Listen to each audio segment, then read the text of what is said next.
بارہ سورۃ البقرہ رکوع نمبر 10 آیت نمبر 215 اللہ رب العالمین جل جلالہ کا ارشاد عالی شان یسألونک ماذا ينفقون قل ما انفقتم من خیر فللوالدین والاقربین والیتامى والمساکین وابن السبیل وما تفعلوا من خیر فإن اللہ به علیم۔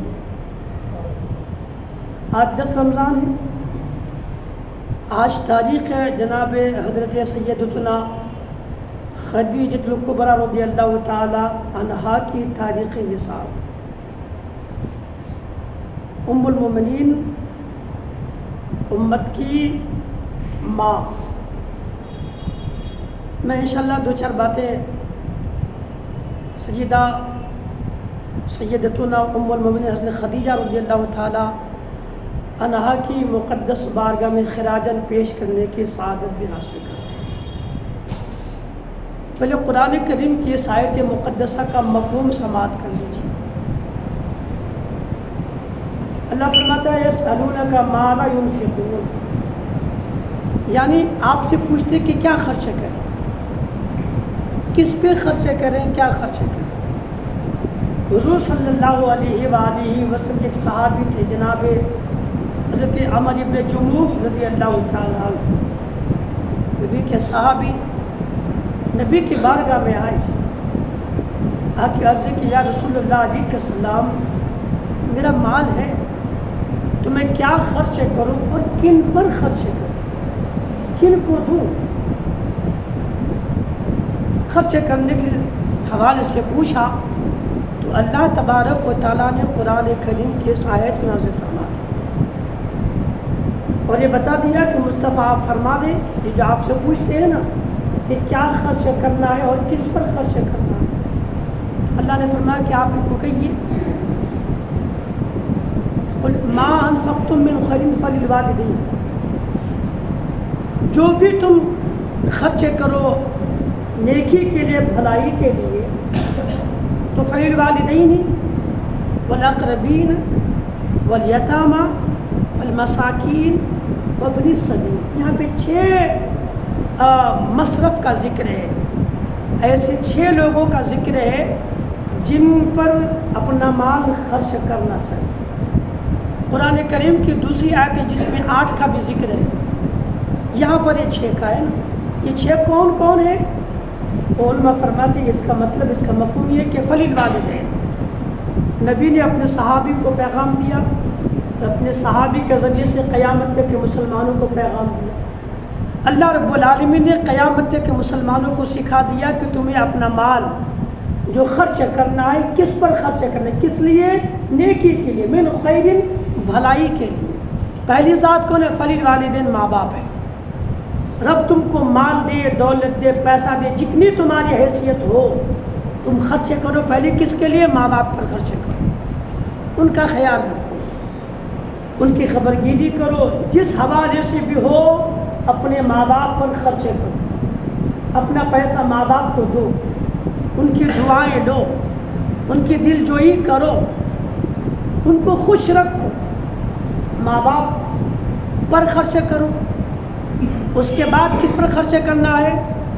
اللہ فرماتا ہے کہ والاقربین، اور جو تمہارے قریب کے رشتہ دار ہیں، چچا ہے، بھائی ہے، بہن ہے، بھتیجے وغیرہ ہے، ان پر خرچ کرو۔ جو قریب کے رشتہ دار ہیں، جتنے بھی قریب کے رشتہ دار ہیں ان پر خرچ کرو۔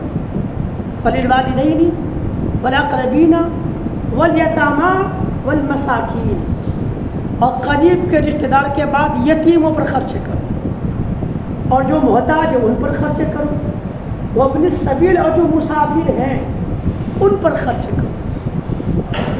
وما تفعلوا من خیر فإن اللہ به علیم، اور جو بھی تم بھلائی کرو نا اللہ سب جانتا ہے۔ یہ پیغام ہے ہم مسلمانوں کو۔ اللہ مال دینا تو صرف تجوری میں بھر کر رکھنا نہیں، اس کو خدا کی محبت میں، خدا کی راہ میں، ثواب کی نیت سے لوگوں پر خرچ کرنا ہے۔ آپ کو اللہ نے مال دیا، اگر وہ مال کسی کے کام نہ آ سکا کہ وہ مال کس کام کا؟ وہ مال کسی کام کا ہی نہیں جو مال آپ کی کسی کے کام میں نہ آ سکے، پھر وہ مال برباد ہے، بیکار ہے، کوئی مطلب نہیں، آپ کی پوری محنت تباہ برباد ہے، کوئی مطلب نہیں محنت کرنے کا۔ آدمی کماتا ہے کس لیے؟ پریوار کی پرورش کے لیے نا، لیکن کوئی آدمی کما کے بچوں کی پرورش ہی نہ کرے، کوئی کما کر کے گھر والوں پر خرچ ہی نہ کرے، تو وہ کما کر کے جمع کرے گا، وہ جمع کرنے کا مطلب کیا، کمانے کا مطلب کیا ہے؟ آدمی جو بھی پیسہ کماتا ہے اس لیے تاکہ اپنوں پر خرچ کیا جائے، لیکن خود بھی نہ کھائے، گھر والوں کو بھی نہ کھلائے، تو پھر محنت کرنے کا کوئی مطلب نہیں۔ اللہ فرماتا ہے کہ یہ آپ سے پوچھتے کہ کیا خرچے کریں، کس پہ خرچے کریں، تو آپ انہیں پیغام دیں۔ ماں باپ ہے، قریب کے رشتہ دار ہے، کوئی بیمار ہے، مصیبت میں گرفتار ہے، محتاج ہے، مسافر ہے، کہیں سے آیا تھا لیکن ابھی یہاں سے جانے کے لیے کوئی ساز و سامان نہیں، ان کو دو اپنا مال، ان کو اپنا مال دو۔ آج ایک لوگ کہتے ہیں نا کہ بھی خالی اپنے ہی گاؤں میں رکھو، کسی کو مت دو، غلط ہے۔ مسلمان کہیں کا بھی ہو، بھائی ہے اپنا نا۔ آج فلسطین مسلمانوں کے لیے ہم دعا کرتے، کیوں؟ بھائی ہے تبھی نا درد ہو رہا ہے، تو کل کوئی فلسطین سے اگر یہاں آ جائے گا تو نہیں دیں گے ان کو۔ دل بڑا کریں۔ یہ جو خرچ کرنے کے بارے میں یہاں پر قرآن کریم میں جو حکم ہے، یہ زکوٰۃ مراد، یہ نفلی صدقہ ہے، زکوٰۃ مراد نہیں یہاں پر، یہ نفل ہے کہ بھی دو، اس لیے کہ زکوٰۃ ماں باپ کو نہیں دے سکتے۔ مسئلہ ملاحظہ کر لیں، کسی انسان کو اللہ نے مال دیا، اگر وہ زکوٰۃ اپنی ماں کو باپ کو دے گا، زکوٰۃ ادا ہی نہیں ہوگی۔ اسی طرح سے کوئی بندہ اپنے بیٹے کو زکوٰۃ دے گا، زکوٰۃ ادا نہیں ہوگی۔ ہاں بھائی کو دے سکتا ہے، بہن کو دے سکتا ہے، لیکن بیٹا کو دے گا، بیٹی کو دے گا، زکوٰۃ ادا نہیں ہوگی۔ باپ ہے، دادا ہے، پردادا، اوپر جتنے اصل ہیں ان میں سے کسی کو زکوٰۃ نہیں دے سکتے۔ ایسے جو فروع ہیں نیچے ہیں، یعنی بیٹا ہے، پوتا ہے، پر پوتا ہے، بیٹی ہے، بیٹی کی بیٹی وغیرہ، ان کو زکوٰۃ نہیں دے سکتے، ہے نا۔ ہاں بھائی ہے، بہن ہے، ان کی اولاد ہے، آپ ان کو زکوٰۃ دے سکتے ہیں۔ باپ ماں کو زکوٰۃ نہیں دے سکتے، بیٹا بیٹی کو زکوٰۃ نہیں دے سکتے۔ تو یہاں مراد نفلی صدقہ ہے، یعنی مسلمانوں اللہ مال دیا ہے، خرچ کرو تو پہلے ماں باپ کا خیال کرو، اس کے بعد قریب کے رشتہ داروں کا بھی خیال کرو، اپنے بھائی بھتیجوں کا۔ اچھا آج کتنے بھائی ہوں گے ایسے نا جو عالیشان بلڈنگ میں رہتا ہوگا، لیکن اس کا کوئی بھائی ایسا بھی ہوگا جو کرائے کے مکان میں رہتا ہے نا۔ زمانہ عجیب طرح کے لوگ بنا کے رکھے زمانے کو، یا اپنے مزاج کو، دوستوں پر لٹا رہا ہے، اپنے بھائی کو نہیں دے رہا، یاروں پر لٹا رہا ہے، اپنے بھائی کو نہیں دے رہا ہے۔ ایک بندے کے پاس کار لانے کا پیسہ ہے، لیکن اسی کا بھائی کرائے کے مکان میں رہتا ہے، تو کار نہ لا کر کے بھائی کو گھر نہیں دلا سکتا۔ جب کہ کار لے کے آئے گا اس کو کوئی ثواب نہیں ملے گا، وہ نفس کو مکمل کرتا، نفسانی خواہشات کی تکمیل کرتا ہے۔ ضرورت ہے تو الگ بات ہے، لیکن بھائی کو دے گا تو ثواب ملے گا۔ ایک انسان موٹر سائیکل 60,000 70,000 کی ملا کے کام چلا سکتا ہے، مگر بندہ لاتا ہے 2.5 لاکھ کی 3 لاکھ کی، تو کیا وہ 60-70,000 کی بائک لا کر کے بقیہ پیسہ بچا کے بھائی کو نہیں دے سکتا؟ نہیں دے گا۔ ہم مسلمان ہیں نا، قرآن نہیں پڑھیں گے، علم نہیں ہوگا تو سوچ بڑی نہیں ہوگی۔ سوچ یاد ہے کہ میں ایک بات کبھی کبھی کہتا ہوں، انسان کا جسم بیمار ہونا اچھا ہو جائے گا، انسان کا جسم اگر بیمار ہو تو کوئی فرق نہیں پڑتا اتنا، ذہن بیمار نہیں ہونا چاہیے۔ آدمی کا ہاتھ اچھا، پیر اچھا، سب اچھا ہے، لیکن ذہن اگر بیمار ہے تو بیکار ہے۔ آدمی کا اگر ہاتھ خراب، پیر خراب، جسم خراب ہے، ایک ہاتھ کٹ گیا ہے مگر ذہن ٹھیک ہے تو دنیا میں آباد ہے۔ جسم بیمار ہو چل جائے گا، لیکن ذہن کبھی بیمار نہیں ہونا چاہیے۔ انسان کا جب ذہن بیمار ہوتا ہے نا، کبھی کسی کی ترقی دیکھ نہیں سکتا۔ ذہن بیمار ہوگا کسی کو ترقی کرنے دے گا نہیں، ذہن بیمار ہوگا کسی کی بھلائی دیکھ نہیں پائے گا، ذہن بیمار ہوگا کسی کی ترقی دیکھ نہیں پائے گا، ذہن بیمار ہوگا قوم کو عروج پر آنے کے سوچے گا نہیں۔ جب ذہن بیمار ہوگا نا، کبھی کسی کی ترقی کا سوچے گا نہیں۔ اگر ذہن اچھا ہو خود بھی ترقی کرے گا، دوسروں کو بھی ترقی کرائے گا۔ اس لیے ذہن کو بیمار نہ ہونے دیں۔ انسان کا ذہن بیمار ہو گیا، وہ انسان گرچہ مستنڈا ہو مگر تباہ ہو جائے گا۔ اس لیے ذہن کو بیمار نہ ہونے دیں۔ جس کا ذہن بیمار ہوتا پھر وہ یہ کہتا ہے نہیں یہیں پہ سمیٹ کے رکھو، کسی کو مت دو۔ قرآن تو کہتا ہے ماں باپ کو بھی دو، قرآن کہتا ہے رشتہ دار کو بھی دو، چاہے رشتہ دار بڑھ نگر کو کہ ہم اندور کا رشتہ دار ہے، ایک بھائی اندور میں ہے، آپ یہاں پہ تو اس کو نہیں دیں گے، یہ کہیں گے وہ اندور چلا کے ختم، یہیں پہ جمع کر کے رکھو۔ یہ ذہن بیمار ہوتا ہے تب اس قسم کی سوچ ہوتی ہے۔ اس لیے ذہن کو اچھا رکھیں، سوچ اچھی ہوگی، سوچ اچھی ہوگی تو معاشرہ اچھا ہوگا۔ جب سوچ ہی اچھی نہیں ہوگی تو معاشرہ کہاں سے اچھا ہوگا؟ تو بھائی کبھی اندور ہے، بھوپال ہے، نیپال ہے، کہیں پر بھی ہے، اپنا بھائی ہے، محتاج اس کو نہیں دیں گے؟ دیں گے ضرور۔ تو آج عالم کیا ہے کہ ہم 2.5 لاکھ 3 لاکھ کی بائک لے کے آتے ہیں، آدمی 10 لاکھ کی کار سے بھی کام چلا سکتا ہے مگر 22 لاکھ 25 لاکھ کی کار لاتا ہے، BMW کروڑوں لاکھوں کی لاتا ہے، 50 لاکھ 60 لاکھ کی، تو کیا 20 لاکھ 22 لاکھ کی کار سے کام چلے گا؟ نہیں۔ اس میں کیا ہو جائے گا؟ کام چل سکتا ہے۔ ہاں خدا وہ ساتھ دیا ہے، اگر بھائی دوسروں کی مدد کرتے ہو پھر یہ بھی لاتے ہو تو کوئی حرج نہیں، مگر میرا بھائی بیمار ہے، میرا بھائی محتاج ہے، میرا بھائی کرائے کے مکان میں رہتا ہے، میں 50 لاکھ کی کار لاؤں گا تو زمانہ مجھ کو اچھا کہے گا، مدد کو حضور اچھا ہو جاؤں گا، مصطفیٰ کے بعد میں اچھا ہو جاؤں گا؟ نہیں، یہ سوچ نہیں ہوتی، اس لیے کہ علم بھی نہیں ہوتا۔ آدمی اچھا خیال کرے گا، سوچ اچھی ہوگی تب، جب سوچ ہی اچھی نہ ہو تو خیال اچھا کہاں سے ہوگا؟ اس لیے خدا کی راہ میں دیں، 50 لاکھ کی 60 لاکھ کی 1 کروڑ کی کار سے کچھ نہیں ملنے والا۔ یہی کہیں گے لوگ کہ بڑا پیسہ والا ہے، تو اس سے کیا ہو جاتا ہے؟ کچھ نہیں ہوتا۔ قیامت میں دنیا میں کوئی آپ کو پیسہ والا کہہ دے گا، قیامت میں اس کا فائدہ کیا ہوگا؟ کچھ نہیں۔ اللہ اگر مال دینا تو پھر قرآن پڑھے، پھر سوچے خدا نے کہاں کہاں خرچ کرنے کے لیے کہا ہے۔ ماں باپ ہے، رشتہ دار قریب کے ہیں، یتیم ہیں، محتاج ہیں، مسکین محتاج ہیں، مسافر ہے کہیں سے آ گیا ان کو بھی دیا کرے، خداوند قدوس نے کہا ہے۔ رب تو کہے مسافروں کو دو، محتاجوں کو دو، یتیموں کو دو، اور ہم نے ذہن بنایا ہے مسلمان ہونے کے بعد بھی کسی کو مت دو، سب اپنے گود میں بھر کے رکھو۔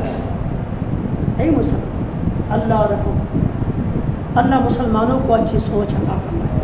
سوچے اگر یہ سوچ سکیدتنا حضرت خدیجہ رضی اللہ تعالیٰ عنہ کا ہو جاتا تو ہو جاتی تو۔ اب آئیے ام المؤمنین سیدہ خدیجہ رضی اللہ تعالیٰ عنہ کے مقدس بارگاہ میں، جو ہماری ماں ہے، امت کی ماں ہے۔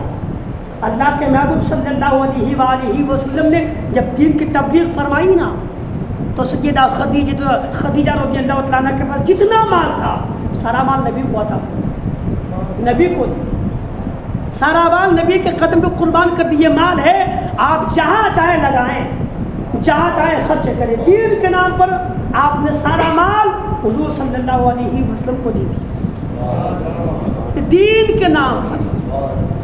روایت میں آتے کہ آپ کا ایک بھتیجا ملک شام میں کس سفر میں گیا تھا، ایک غلام لے کر کے آیا تھا، زید بن حارثہ رضی اللہ تعالیٰ عنہ، انہوں نے وہ بھی حضور صلی اللہ علیہ وسلم کو دے دیا، آپ رکھ لیں، آپ کی خدمت کریں۔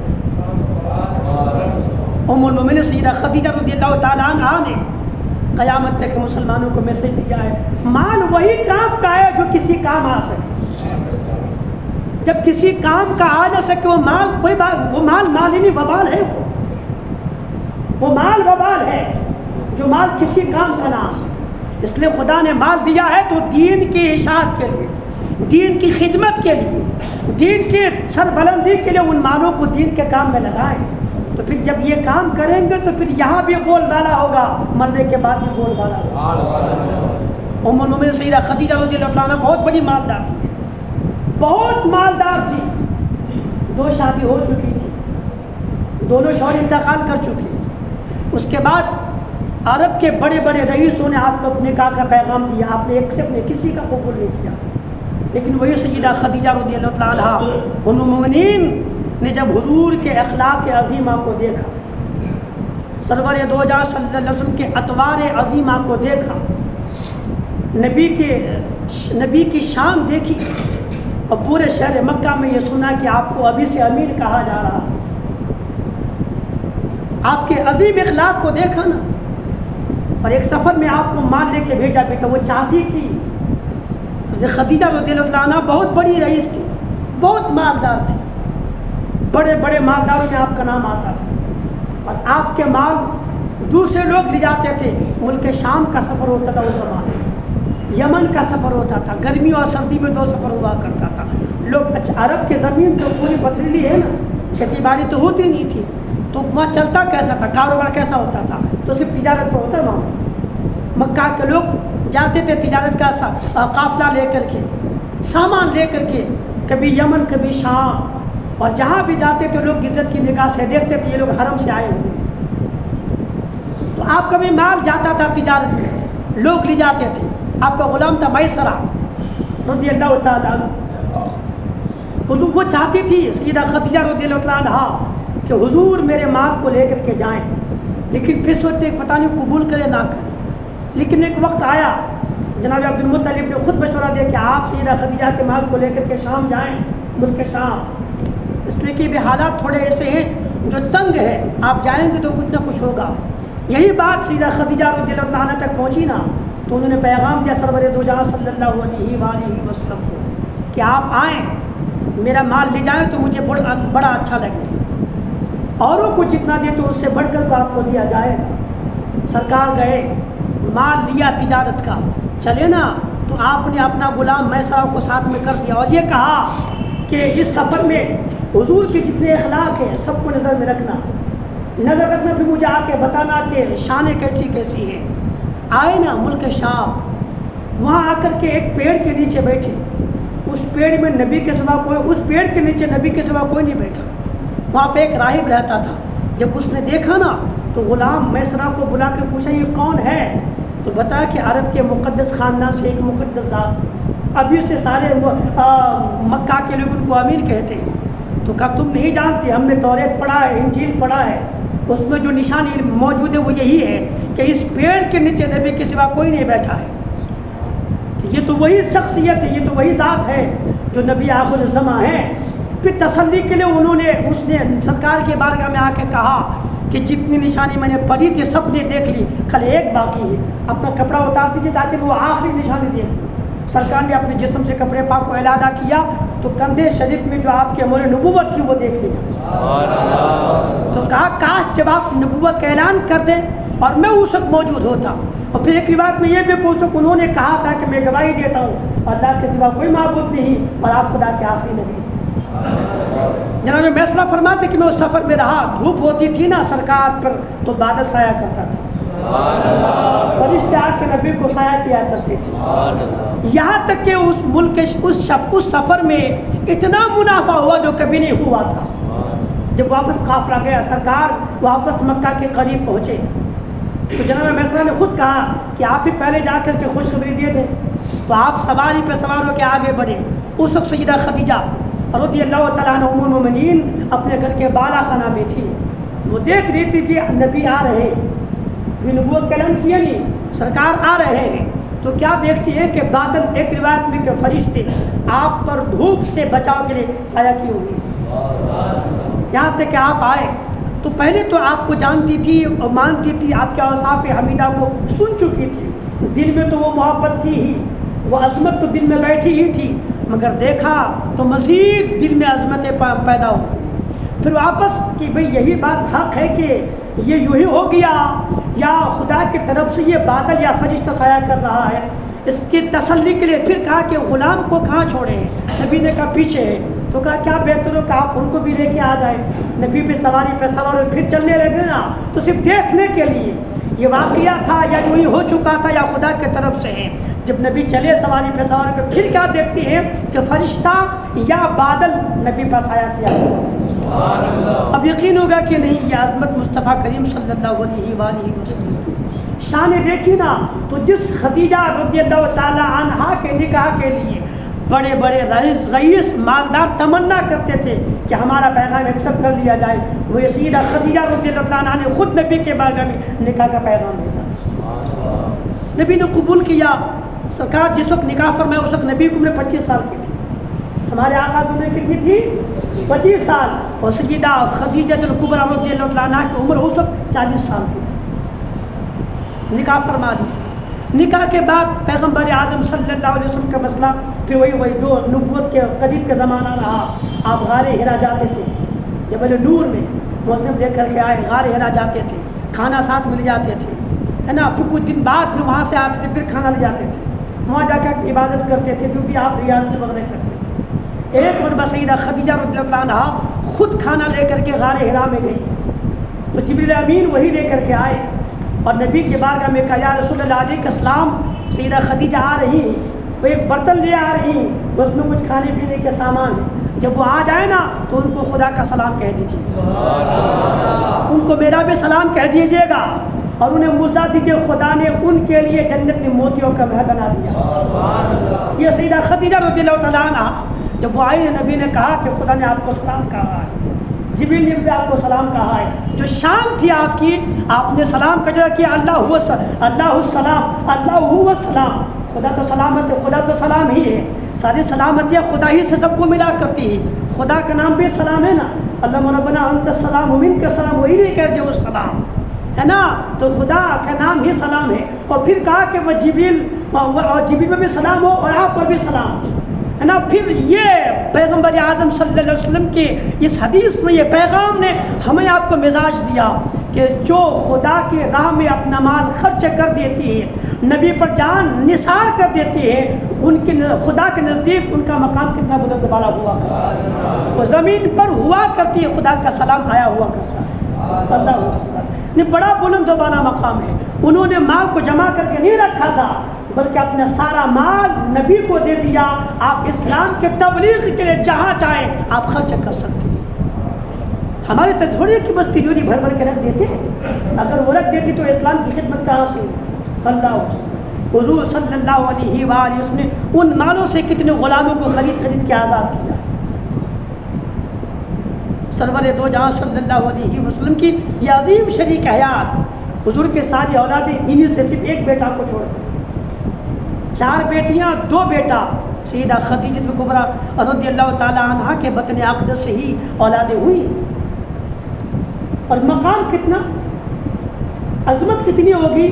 سیدہ عائشہ صدیقہ رضی اللہ تعالیٰ عنہ خود فرماتی ہیں کہ آپ کے وصال کے بعد, سیدہ عائشہ صدیقہ رضی اللہ تعالیٰ فرماتی ہے کہ جب بھی کوئی کام ہوا کرتا تھا, کوئی گوشت بانٹنا ہوتا تھا, کبھی بکرا ذبح کر لیے, تو فرماتی ہے کہ آپ کی جو سہیلیاں ہوا کرتی تھی, نبی بوٹیاں کر کے بھیجتے, جاؤ پہلے خدیجہ کے سہیلیوں کو گوشت دے کر دیا. اتنا دیتے تھے کہ ان کو کافی ہو جاتا تھا. تو فرماتی کہ میں نے ایک بار کہا کہ آپ ہمیشہ خالی خدیجہ خدیجہ خدیجہ ہی کرتے ہیں, اور بھی تو بیویاں آپ کی ہیں, خدا نے نعمت بدل میں آپ کو عطا فرمایا تو ہے. تو حضور فرماتے تھے کہ نہیں, خدیجہ کا مقام بلند و بالا ہے. انہوں نے تب میری مدد کی جب لوگوں نے میرا بائیکاٹ کیا ہوا تھا. انہوں نے مجھے اپنا مال سب دیا تھا جب لوگ مجھ سے دور بھاگا کرتے تھے.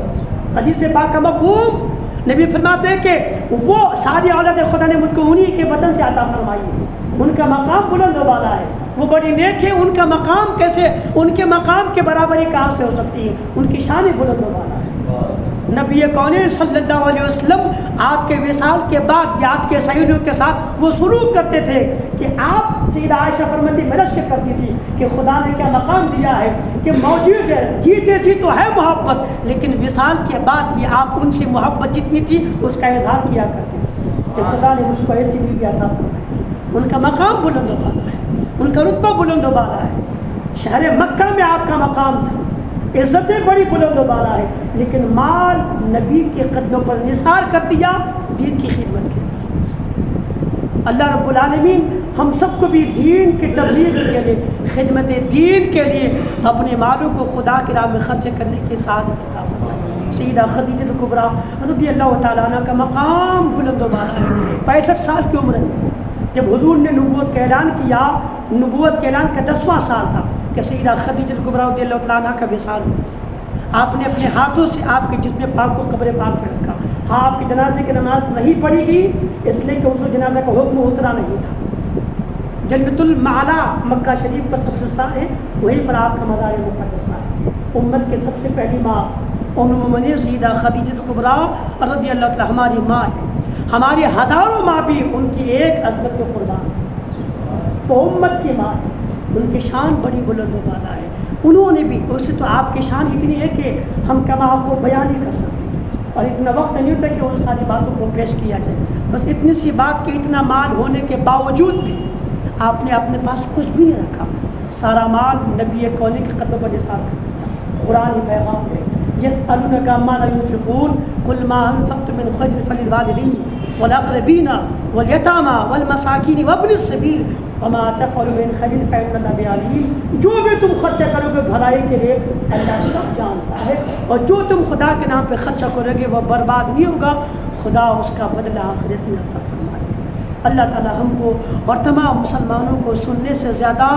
عمل کی توفیق عطا فرمائے۔ الفاتحہ۔ بسم اللہ۔